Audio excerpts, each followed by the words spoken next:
El guardián de medianoche. Nadie quería hablar mucho de la granja dehesa, ubicada en las afueras del pueblo de San Elías. A simple vista, era una propiedad abandonada, con campos de maíz secos, un granero carcomido por los años y una casa principal que crujía con el más leve soplido del viento. Pero lo que más inquietaba a todos era el espantapájaros. Vestido con harapos viejos, tenía un sombrero de paja que apenas le cubría el cráneo de trapo. Sus ojos eran dos botones negros, y una mueca torcida, hecha con alambre oxidado, le daba un aspecto grotesco. Siempre estaba allí, inmóvil, custodiando el campo incluso en las noches más oscuras. Algunos decían que lo habían visto moverse. Otros juraban escuchar risas en la madrugada. Don Ernesto, el dueño de la granja, era un anciano arisco que evitaba hablar con la gente del pueblo. Decían que se había quedado solo desde hacía décadas y que algo terrible le había sucedido a su familia.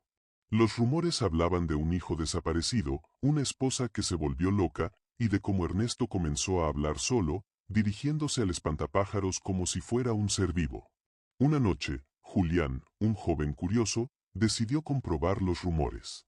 Junto a sus amigos Lalo y Dana, organizaron una expedición nocturna.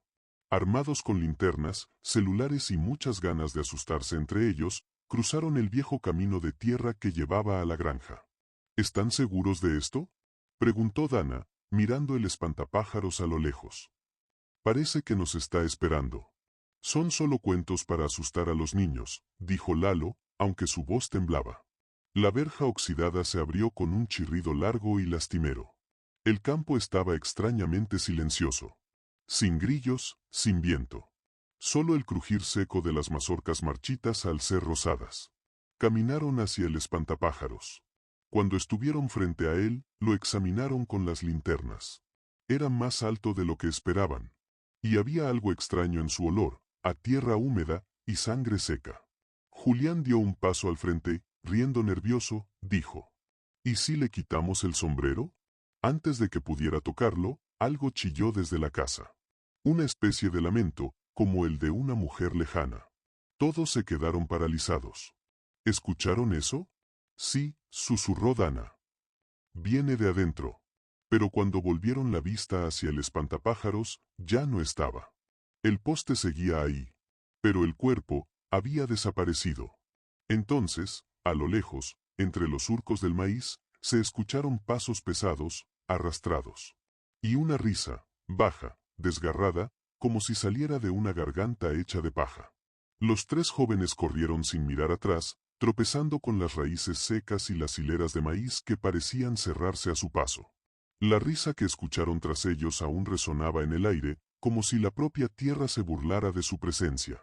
¿Vieron eso?, gritó Julián, jadeando. No estaba ahí, y luego, desapareció.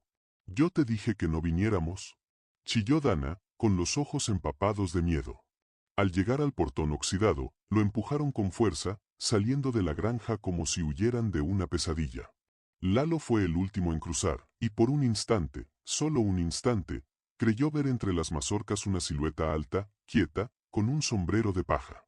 Al día siguiente, el pueblo amaneció con una noticia inquietante: don Ernesto había muerto.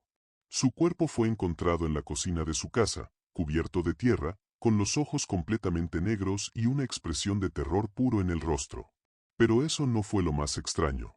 En la tierra que rodeaba la casa, no había huellas humanas. Solo marcas profundas, como si alguien hubiera arrastrado ramas gigantes o extremidades rígidas. Y al revisar el campo, el espantapájaros había vuelto a su sitio. ¿Qué demonios está pasando?, preguntó Julián a sus amigos esa tarde. Don Ernesto estaba loco, pero no merecía eso, dijo Lalo, mientras Dana asentía en silencio. Y si el espantapájaros se movió esa noche, entonces algo más está ocurriendo. Entonces Dana, con voz baja, recordó una historia que su abuela le había contado años atrás. En esa tierra hubo una vez una maldición. Dicen que cuando la tierra muere de sed, y la sangre de un inocente la toca, algo despierta. Una presencia antigua, hecha de odio, que protege la cosecha, pero a un precio. ¿Crees que don Ernesto hizo un pacto?, preguntó Lalo. O peor, que lo rompió. Esa noche, la granja quedó vacía. Pero no en silencio. Un cuervo solitario graznó en la oscuridad antes de caer muerto en medio del campo. La luna llena iluminó tenuemente la figura del espantapájaros, que esta vez parecía más alto. Sus brazos colgaban torcidos, y uno de sus dedos estaba hecho de algo nuevo. Un hueso humano.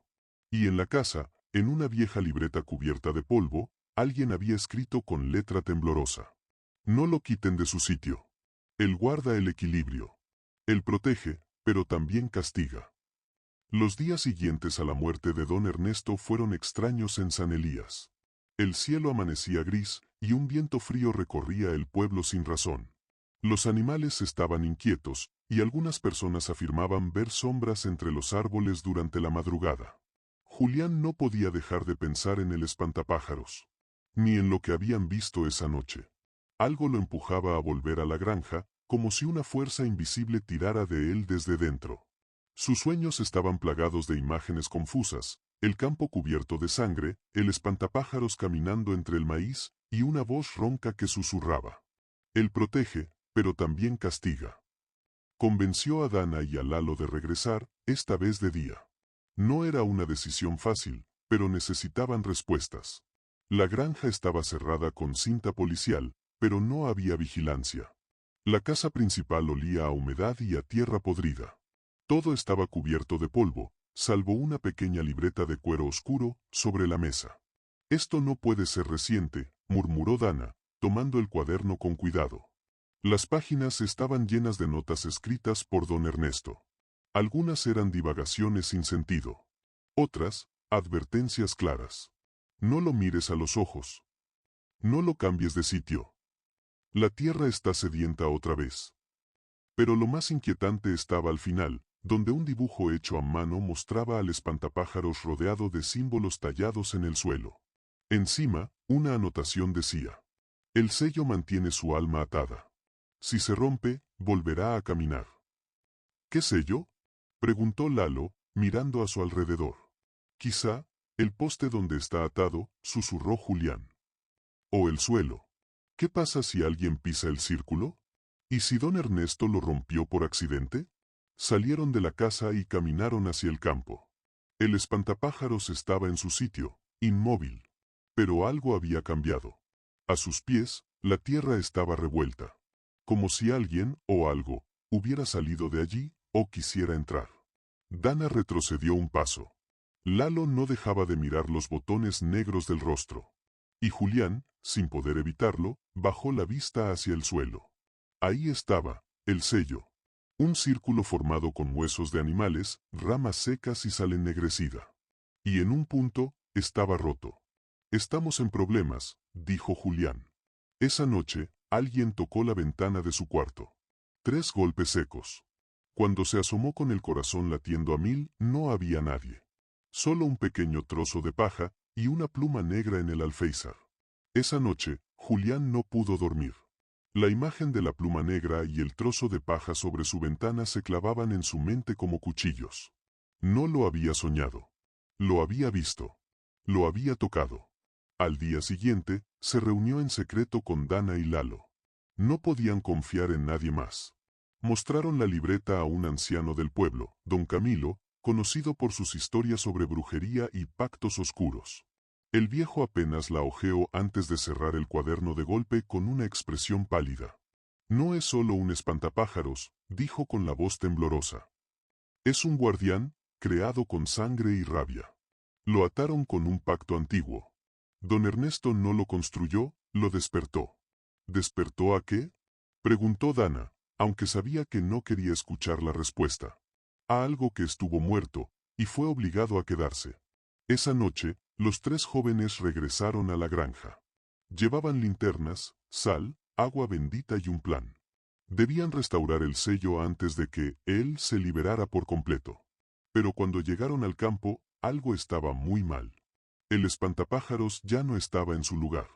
La cruz de madera seguía allí, rota, y a su alrededor el maíz estaba marchito, como si una enfermedad se hubiera esparcido desde ese punto. El aire olía a podredumbre. Y entonces lo escucharon. Un quejido. Un susurro rasposo que venía del granero. Entraron temblando. La puerta se abrió con un chirrido largo, como un lamento. Dentro, colgaban animales disecados, plumas esparcidas, y en el centro, sobre un círculo dibujado con sangre seca, estaba él. El espantapájaros. Pero no colgaba. Estaba de pie. Respirando. ¿Por qué han venido?, susurró la criatura con una voz hueca que no parecía humana. Julián apenas podía moverse. Queremos detener esto, restaurar el sello, balbuceó Dana. El espantapájaros inclinó la cabeza. El sello no fue hecho para detenerme, sino para encerrarme, por siempre.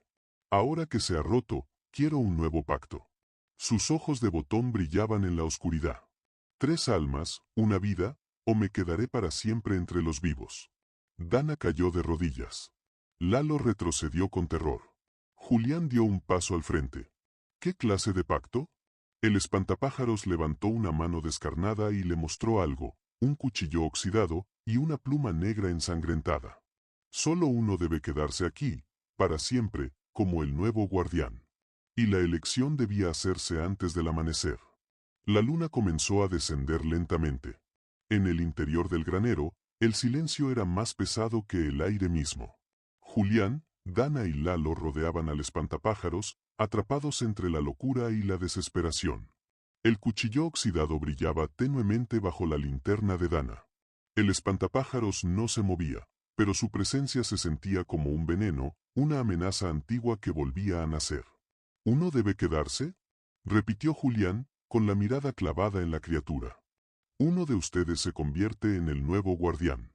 A cambio, los otros vivirán, susurró la voz hueca, como si hablara desde lo más profundo de la tierra. Oh, me quedaré yo, y los buscaré, cada noche. Dana rompió en llanto. Lalo se dejó caer al suelo, incapaz de pronunciar palabra. Julián los miró. Eran sus amigos desde la infancia. No merecían esto. Él tampoco. Pero había algo en esa noche, en ese lugar, que le hizo entender que alguien tenía que hacerlo. Alguien tenía que contener al monstruo. Sin pensarlo más, Julián tomó el cuchillo y caminó al centro del círculo. «No», gritó Dana, corriendo hacia él. «Es la única forma», respondió con serenidad. «Díganle a mi madre que lo siento. Díganle que la protegeré. Como el guardián».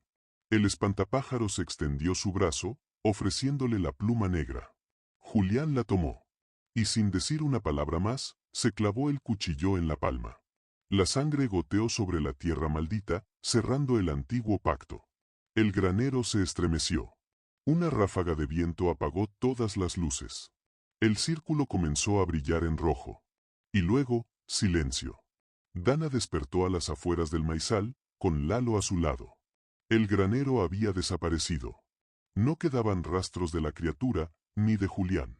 Solo una nueva figura erguida en el campo, un espantapájaros con ojos tristes, una chaqueta familiar y una pluma negra en la mano.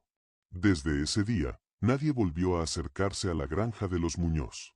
Quienes lo intentaron, juraban ver cómo el espantapájaros se movía con el viento, aunque no hubiera viento. Porque ahora, cada noche, Julián vigila. No como humano, sino como el nuevo guardián de medianoche.